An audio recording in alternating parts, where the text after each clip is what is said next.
Qual a importância das fundações em Portugal? Hoje falamos com Carlos Oliveira e vamos perceber como ele olha para Portugal, nomeadamente nas áreas da saúde, tecnologia e sustentabilidade. Voltamos em 10 segundos.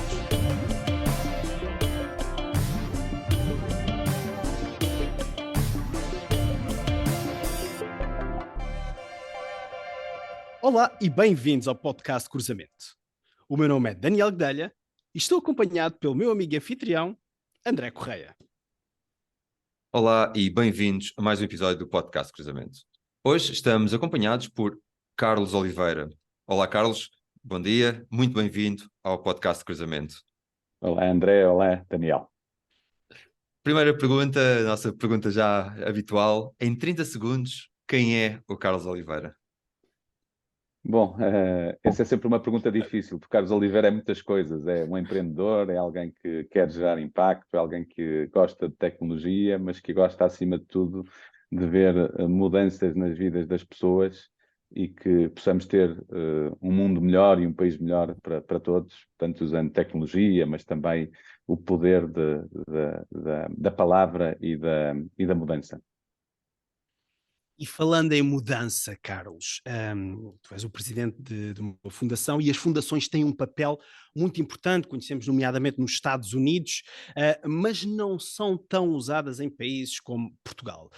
Como presidente executivo da Fundação José Neves, qual a importância, do teu ponto de vista, das fundações no ecossistema, nomeadamente da saúde e da tecnologia em Portugal? Uhum.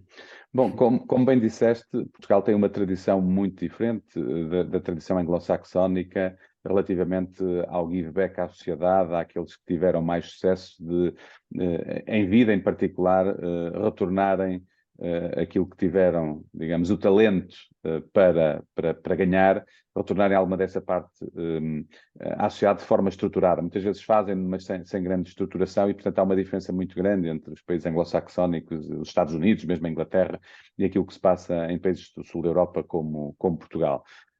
Mas eu diria que mesmo neste particular e na área das fundações que referiste, na saúde e na ciência, há de facto exemplos muito importantes em Portugal e extraordinários. Eu diria a Fundação Champalimau, que tem feito um trabalho muitíssimo importante em áreas ligadas com a saúde, com a investigação e ciência em várias áreas, trazendo para Portugal grandes investigadores internacionais nas áreas onde está a atuar.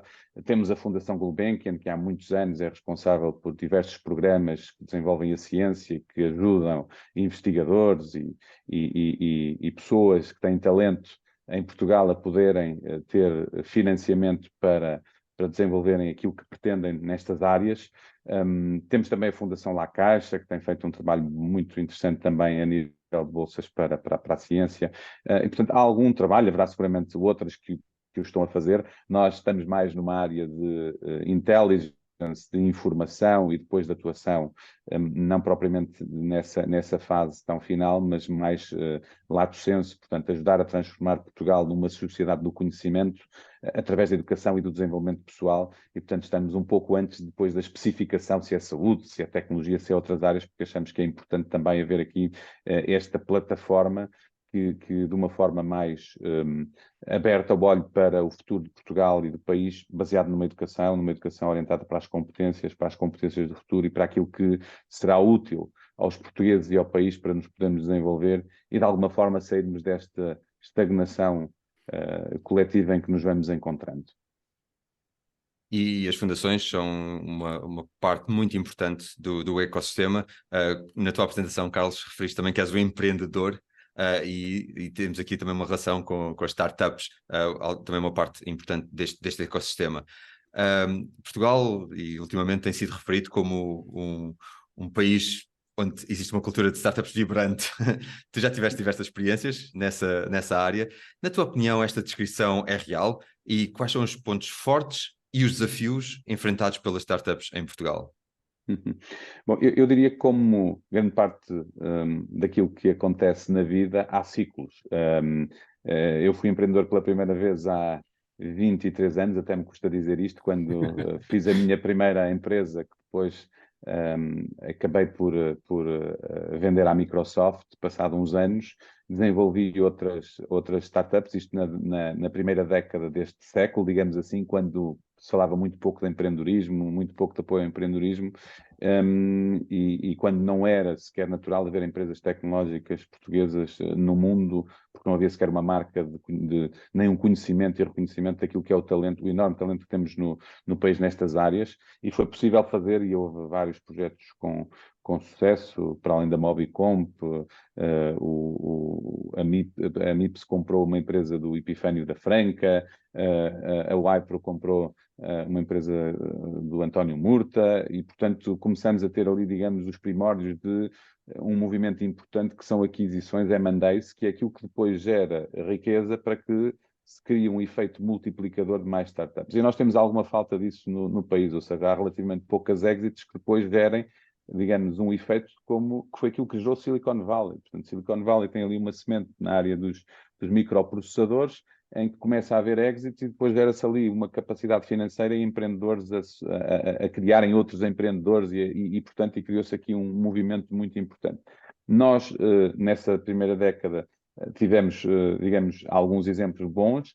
Depois, na segunda década, digamos assim, já a partir de 2010, eu estava em outras funções. Para além de ser empreendedor, fui para o governo e tentei lançar um conjunto de medidas, desde o capital de risco público a Portugal Ventures, foi um dos meus projetos, a muitos outros para ajudarem jovens empreendedores que estavam desempregados, que não tinham oportunidades no momento da crise de poderem ter alguma forma de subsistência e, com base nos seus conhecimentos, desenvolver alguns projetos.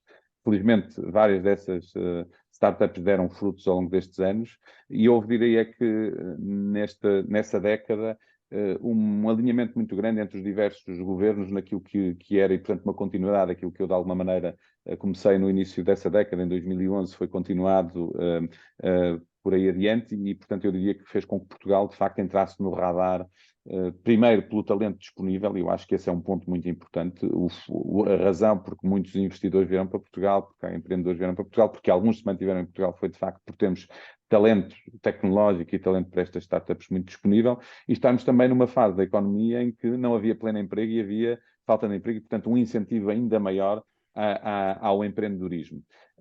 E portanto tivemos Web Summits e tivemos uma visibilidade internacional que colocou de facto Portugal numa rota de conhecimento importante, e também a partir daí vários empreendedores portugueses espalhados pelo mundo, ou que se foram espalhando pelo mundo, também criaram as suas startups, e algumas chegaram também às dimensões vulgo do unicórnio, e que foi também importante para a imagem do país. Mas o importante, e eu acho que é muito importante, estamos num podcast de saúde, é fazermos bons diagnósticos, e portanto nós não temos, ao contrário do que muitas vezes se diz, 7 unicórnios, nós de facto temos um unicórnio, que é a Fidesai, tem sede em Portugal, foi toda desenvolvida em Portugal, e depois temos cerca de 6 outras empresas de fundadores portugueses, que estão sediadas noutros países, e que foi nesses países que conseguiram chegar a este estatuto, e que já agora, e que não tem mal nenhum, porque depois a grande parte delas criam um grande emprego tecnológico em Portugal, de enorme valor para o país.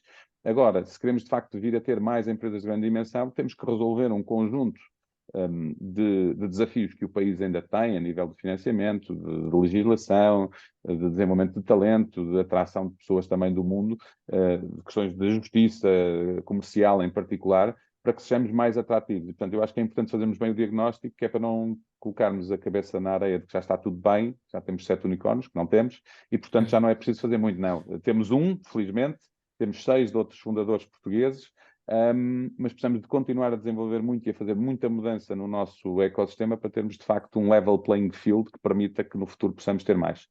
Só para não me alongar muito, só para dizer, nós estamos, na minha perspectiva, com pleno emprego nas áreas tecnológicas, estamos num ciclo diferente de um ciclo de ciclos anteriores, e, portanto, eu diria que há menos projetos empreendedores novos a surgirem em grande volume, e, portanto, há que haver uma atenção maior, em particular ao scaling up e à possibilidade de aqueles que têm a oportunidade de poderem crescer, e, portanto, estamos com necessidades diferentes no país do que há algum tempo atrás, e é natural, há pleno emprego em muitas destas áreas, e, portanto, há menos incentivo a ser-se empreendedor. Interessantíssimo, interessantíssimo. Tantos pontos aqui que tu tocaste, Carlos. Eu se calhar vou voltar aqui um bocadinho à venda que fizeste da tua empresa à Microsoft.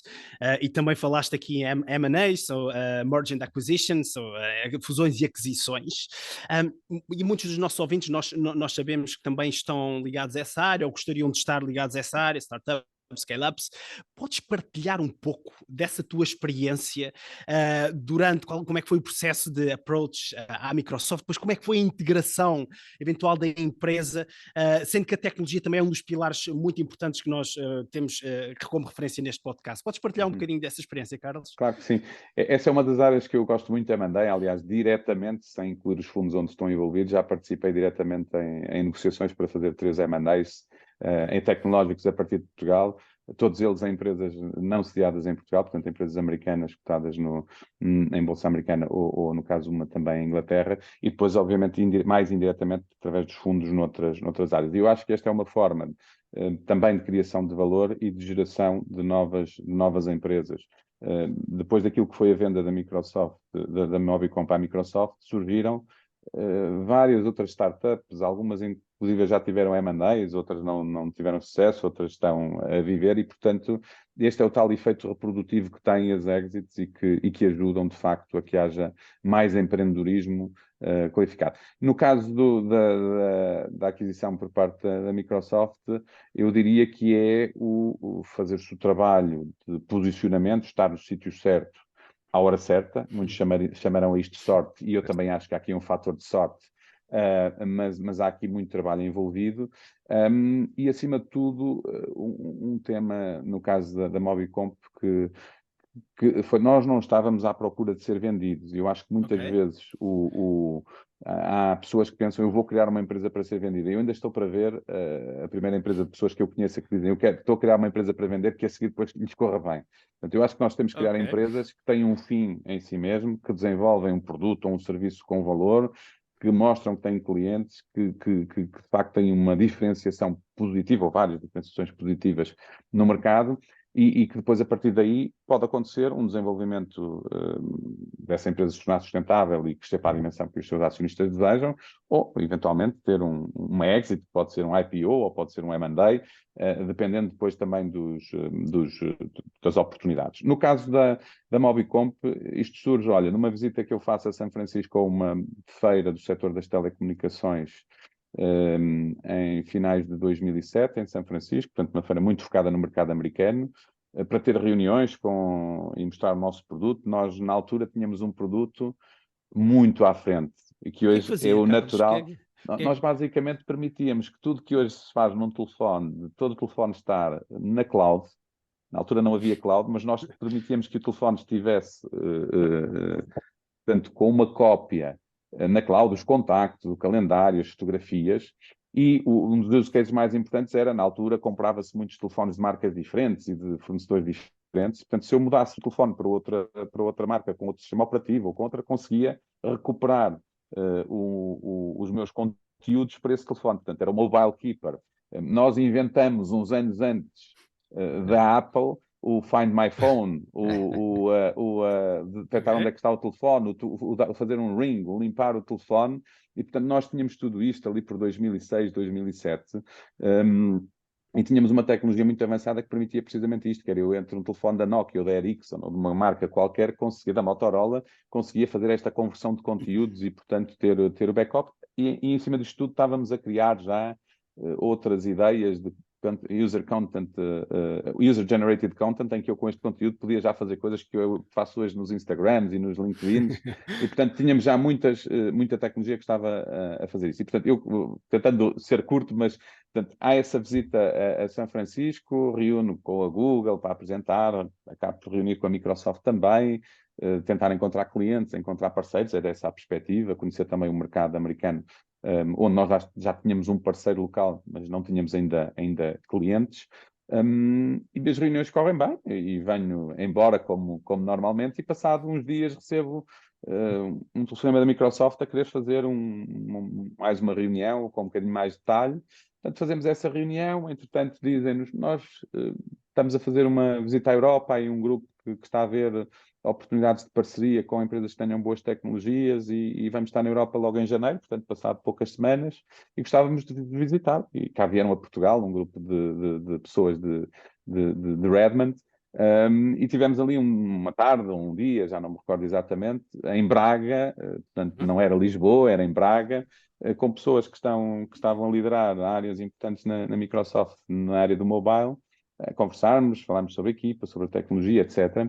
Pronto, e passado umas semanas eles dizem, nós gostávamos de fazer uma parceria convosco. E nós percebemos logo que, obviamente, uma Microsoft não vai fazer uma parceria connosco, provavelmente aquilo que nos vai falar é numa potencial aquisição. Obviamente já no board tínhamos preparado diversos cenários, alinhamos que se esse fosse o caso, acaba por nos ser colocada uma term sheet, estamos a falar de 2008, ali um ano muito crítico. Nós também já achávamos que ia haver, que alguma coisa não estava bem no mundo, e portanto eu assino uma term sheet, uma letter of intent para a aquisição da Mobicomp no dia 24 de Abril, algures numa ilha na Tailândia, portanto tinha ido para a Ásia fazer também business development na Ásia, estava numa ilha na Tailândia a passar uns dias de descanso aí. Chega a term sheet, portanto nós, entretanto tinha ido uma vez a Seattle e Redmond conversar com eles, alinhamos-nos nos princípios da term sheet e depois havia uma regra que isto é a parte boa de se ter mentores e de se ouvir muita gente, a única regra que eu impus depois do LOI é que temos que fazer isto em 2 meses. E foi para Letter mim of Intent, LOI. Letter of Intent, sim. Okay. Temos que fazer o deal em 2 meses. E portanto foi 1 mês e pouco de um trabalho hiper intenso, numa equipa pequenina do lado de cá e uma equipa gigantesca do lado da Microsoft, com advogados portugueses, estrangeiros, enormes equipas, a discutir o acordo, digamos, do SPA, o Stock Purchase Agreement, e porque é que eu disse que foi importante pormos o ritmo? Porque passado, nós fechamos o deal, a assinatura o closing, ou o signing foi feito 24 de junho, e o closing foram 20 e poucos dias depois, portanto a 21 de julho de 2008, e depois temos passado poucas semanas ou poucos meses toda a queda de Lehman Brothers que levou à crise que conhecemos, e que já agora a Mobicomp foi a última aquisição que a Microsoft fez nesse ano e nos anos seguintes. E, portanto, aqui o estar in control, ou em controle do processo, mesmo com um gigante, foi fundamental. Se temos estado aqui muito lentos a fazer muitas coisas e não tínhamos posto o ritmo, provavelmente o deal não tinha acontecido. E, portanto, depois foi uma integração fantástica de equipa, de delivery. Nós, em 7 meses, conseguimos fazer uma proeza que eles não acreditavam e, portanto, com o entrepreneurial spirit e ali, muitas vezes, a lutar contra um corporate muito forte, de dizer, nós conseguimos. Portanto, de 21 de julho até o início de fevereiro de 2009, portanto, nesses poucos meses, conseguimos pôr o produto Microsoft e em Barcelona, no Mobile World Congress, que é o maior congresso do mundo, a maior na área das telecomunicações, o Steve Ballmer apresentou 3 coisas, uma delas era o Microsoft MyPhone, que era basicamente o nosso produto integrado com as tecnologias da Microsoft e rebranded. Portanto, foi uma caminhada e uma aprendizagem muito importante também do mundo corporate. Carlos, estavas a dizer que muita gente chama sorte e que a sorte aparece, mas a sorte faz. E esta tua descrição é uma boa prova de como se cria a sorte e como se faz a sorte acontecer. Falaste também em exits e neste processo. Por vezes em Portugal nós olhamos um bocadinho para o sucesso e para o lucro como ou essa tal sorte que os outros têm que nunca lhes acontece, ou às vezes de forma um pouco negativa. Tu, com a tua experiência nas várias empresas e nesta, não só no caso que contaste, na história que contaste, mas ao longo da tua carreira, qual é a tua visão sobre este tema de se ter sucesso e de se ter lucro? É positivo, é negativo? Qual é o teu sentimento nesta área? Eu diria que depende das gerações, mas eu diria que nós temos aqui um legado da nossa matriz judaico-cristã e depois de uma ditadura em que tudo que era sucesso e tudo que era ganhar dinheiro tinha sempre uma percepção negativa. Acredito que isso, em alguns segmentos da sociedade, está a evoluir, mas temos outros que continuam a pensar desta maneira. Enquanto houver um pobre, temos que ser todos pobres, em vez de dizer, enquanto houver um pobre, temos que o tornar mais rico. E, portanto, eu acho que temos, de facto, uma abordagem, muitas vezes, na minha perspectiva, errada, que é nivelar por baixo, em vez de puxarmos quem está mais em baixo para cima. E, portanto, eu acho que esse devia ser o grande mote da sociedade. As pessoas que têm menos rendimentos, que têm menos possibilidades, têm que ser, e aí tem que haver um Estado Social forte, que as ajude a puxar para cima e que as ajude a tornarem-se mais ricas, a terem mais rendimentos. E quem tem rendimentos tem que, obviamente, de alguma forma cooperar, seja com fundações, seja pagando os seus impostos, seja de outras formas, mas não deve ser visto como alguém que não está a fazer um papel fundamental na sociedade, até porque quem cria emprego são os empresários. Os países que continuam a criar emprego, e às vezes Portugal parece que vai um bocadinho nessa linha, através da administração pública, provavelmente não vão parar a sítios interessantes. E, portanto, nós precisamos, de facto, na minha perspectiva, mudar a visão do copo meio vazio para o meio cheio. Há pessoas que precisam, vamos ajudá-las a terem mais rendimentos, a serem mais ricas. Há pessoas que são ricas, fantásticas, vamos celebrá-las e vamos fazer com que elas investam mais na sociedade, criem mais emprego e criem outras pessoas com mais riqueza. Portanto, eu acho que esse é o caminho que nós temos que desenvolver e que é um caminho muitas vezes difícil quando o país atravessa as dificuldades em que atravessa, e é fácil e populista falar de medidas de vamos tirar aos ricos, vamos fazer isto. Claro que tem que contribuir e que tem que contribuir mais que os outros, como é evidente, para o desenvolvimento da sociedade, mas é preciso perceber que também já tem papéis importantes na sociedade. E talvez com um flip mais pessoal, concordo plenamente, Carlos, e também agora olhando para o podcast Cruzamento, é uma das nossas grandes missões e visões e a razão pela qual fazemos isto, queremos nivelar por cima e através também desta transmissão deste conhecimento que nós pretendemos fazê-lo. E tu, Carlos, voltando aqui novamente às tuas várias vidas, às várias fases com que já passaste, gostávamos de explorar aqui mais o trabalho que tens feito em Braga, nomeadamente nas áreas da saúde e tecnologia. Quais foram os principais projetos e resultados alcançados? E o que é que Portugal pode aprender, não é só com Lisboa e com o Porto, mas com uma cidade como Braga, ou uma região como Braga, sobretudo nestas áreas? O que é que queres aqui partilhar connosco, Carlos? Bom, eu entre 2013, o final de 2013 e 2018, final de 2018, estive a dar um give back à cidade onde nasci, a convite do Presidente da Câmara, Ricardo Rio, recém-eleito na altura, que me convidou para o ajudar a desenvolver um projeto de desenvolvimento económico para a cidade. E acabamos por criar a Invest Praga e a Startup Praga, duas entidades que tinham objetivos distintos. Por um lado, a Invest Praga, de atrair investidores, de atrair mais criação de emprego para Braga, e fomos muito bem sucedidos. Empresas como a Accenture, como a Fujitsu, a Bosch duplicou o número de trabalhadores de 1.900 para quase 4.000. OutSystems, muitas empresas que se localizaram em Braga por perceberem que havia talento e que havia condições para desenvolverem os seus negócios. E do lado do empreendedorismo, criamos uma estratégia para o digital, para a saúde e para a nanotecnologia. Nanotecnologia, porque temos o Instituto Internacional de Nanotecnologia em Braga, e, portanto, havia ali know-how, conhecimento, e foi, ao longo destes anos tem vindo a ser feito um trabalho de spin-offs e de empresas e de startups, e há alguns casos bastante interessantes. Na área da saúde, porquê? Porque Braga tinha um hospital à altura, portanto, um hospital de gestão privada, altamente virado para a inovação, e que queria estar envolvido em projetos onde pudesse testar e dar aso e partilhar conhecimento na área da saúde. Tínhamos e temos o Centro Clínico Académico, onde na altura cerca de 1/3 dos ensaios clínicos em Portugal eram feitos numa parceria com a Universidade do Minho, com a Escola de Medicina. E tínhamos a Escola de Medicina na Universidade do Minho, muito dinâmica, muito orientada para a inovação. E, portanto, tínhamos... E depois entra a Startup Praga como quem tenta, para a parte do empreendedorismo, ligar estas pontas todas. E, portanto, tínhamos aqui temos um ecossistema, um bocadinho agora mais penalizado, porque o hospital foi para a esfera pública, portanto, com uma dinâmica diferente nestas áreas, mas tínhamos aqui um conjunto de ingredientes que nos permitiam ser muito diferenciadores face a outras regiões do país. Isto permitiu que empresas na área da saúde tirassem partido, por um lado, do hospital, ou do centro clínico académico, ou da universidade, e que pudéssemos ter aqui este desenvolvimento. E há várias empresas e startups que aproveitaram este ecossistema.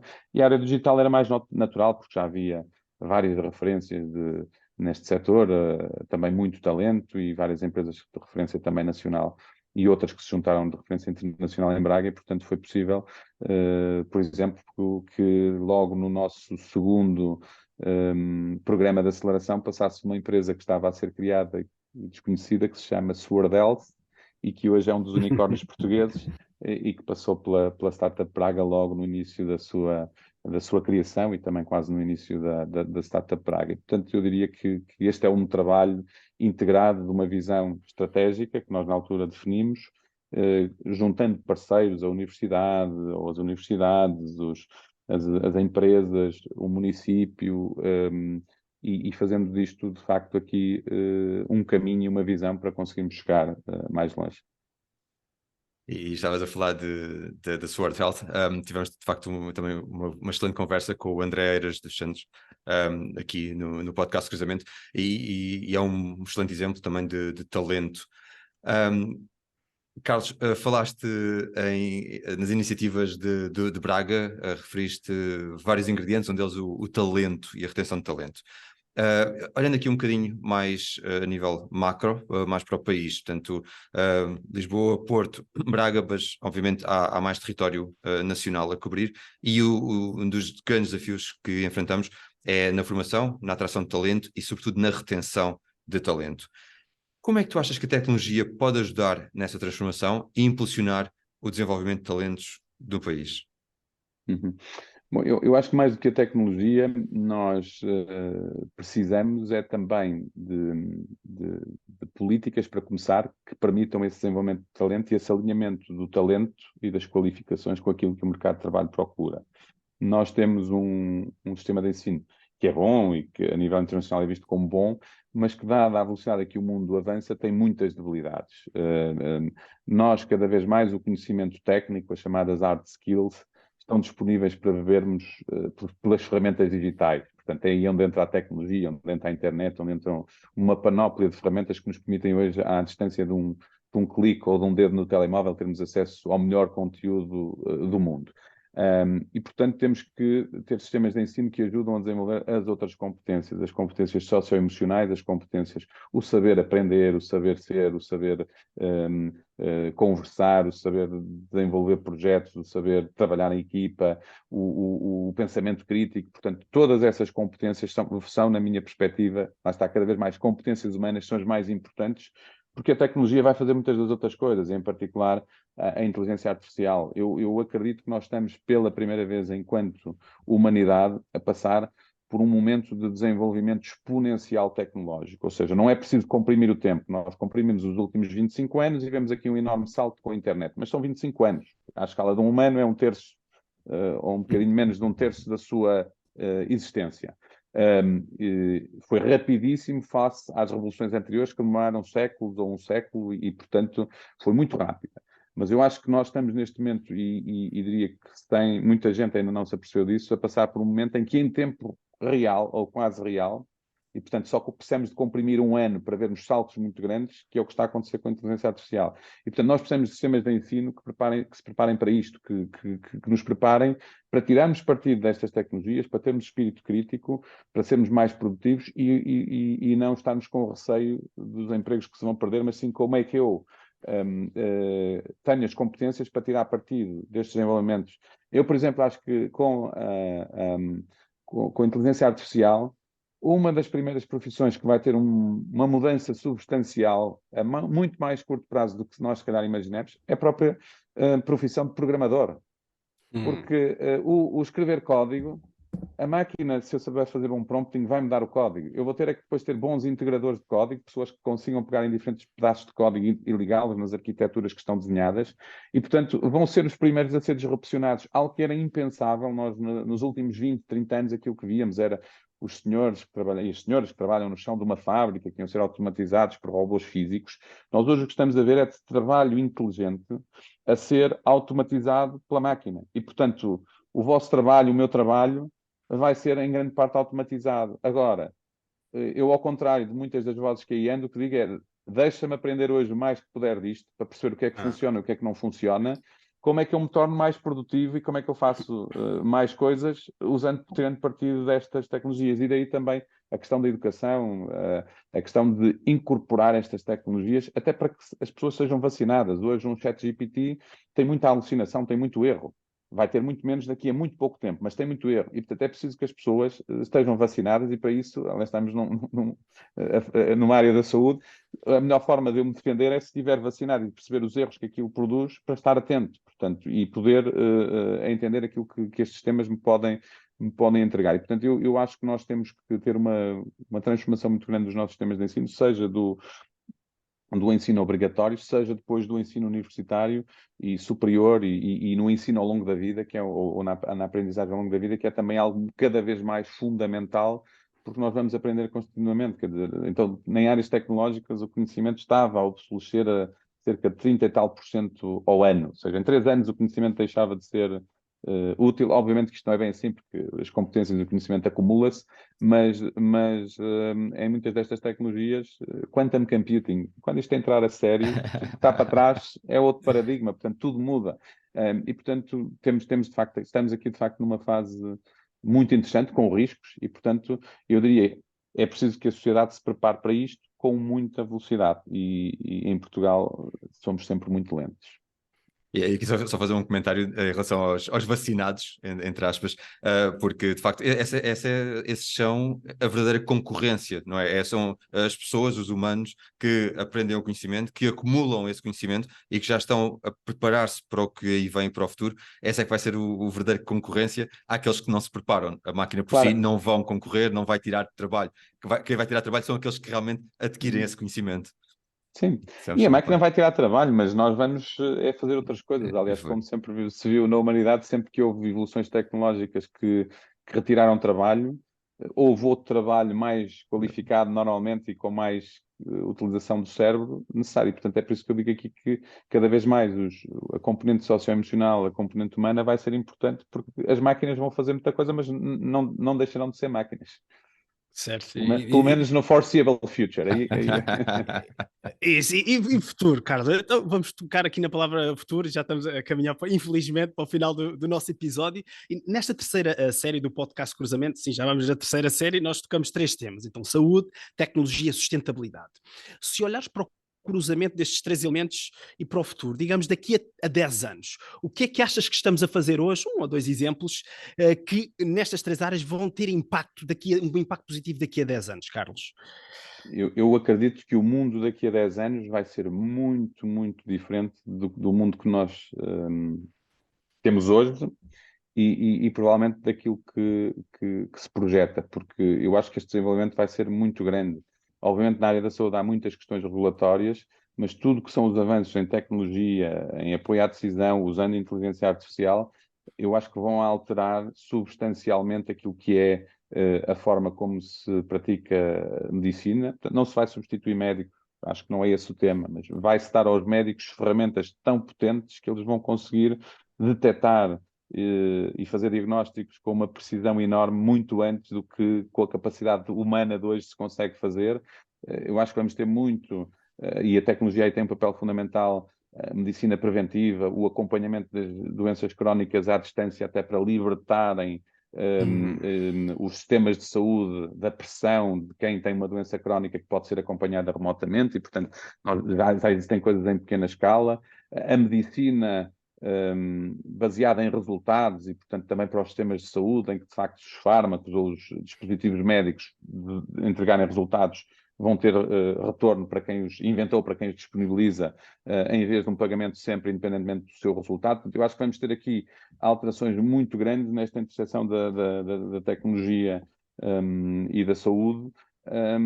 Obviamente que sendo setores muito e bem muito regulados, têm a tendência a serem mais lentos, porque há sempre essa preocupação, seja as preocupações éticas, seja outro nível de preocupações, mas eu acredito que as vantagens destes sistemas vão ser evidentes, e mesmo que eles não sejam aprovados, pelo menos enquanto tema de recomendação, provavelmente vai ser possível usá-los para ter mais uma opinião, digamos assim.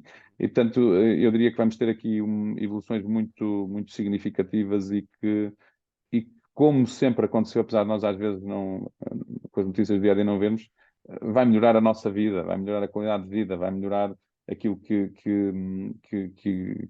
é o nosso dia-a-dia, e isto muito à custa de inovação, muito à custa de desenvolvimentos grandes, também tecnológicos. Uma excelente visão e bastante positiva, Carlos. Muito obrigado. Obrigado também pelo teu tempo e pela disponibilidade em te juntares e partilhares toda esta tua experiência. Hoje estivemos com... Obrigado. Hoje estivemos com um convidado, Carlos Oliveira, que partilhou connosco vários conceitos fundamentais, como o papel das fundações no ecossistema e também, sobretudo, na economia nacional, a importância do talento e da nutrição desse talento, da retenção desse talento. Falámos também de como apreciar o sucesso de forma positiva e de forma também ativa para o sucesso de Portugal, e terminámos com esta visão otimista e positiva sobre o futuro. Carlos, esta é mesmo a última pergunta. Caso os nossos ouvintes queiram saber mais sobre ti, onde é que te podem encontrar online? Podem encontrar no LinkedIn, eu diria que é o ponto para contactos. E podemos confirmar isso, porque foi assim também que nos encontramos, Carlos. Mais uma vez queremos agradecer imenso a tua disponibilidade, Carlos, e a conversa de hoje foi mesmo muito, muito interessante. Quanto a nós, podem também encontrar-nos no nosso website e redes sociais como LinkedIn, YouTube, Twitter e também no Instagram. Também podem subscrever desde já a nossa newsletter. Mais uma vez, Carlos, obrigado, despedimos-nos e até breve. Obrigado.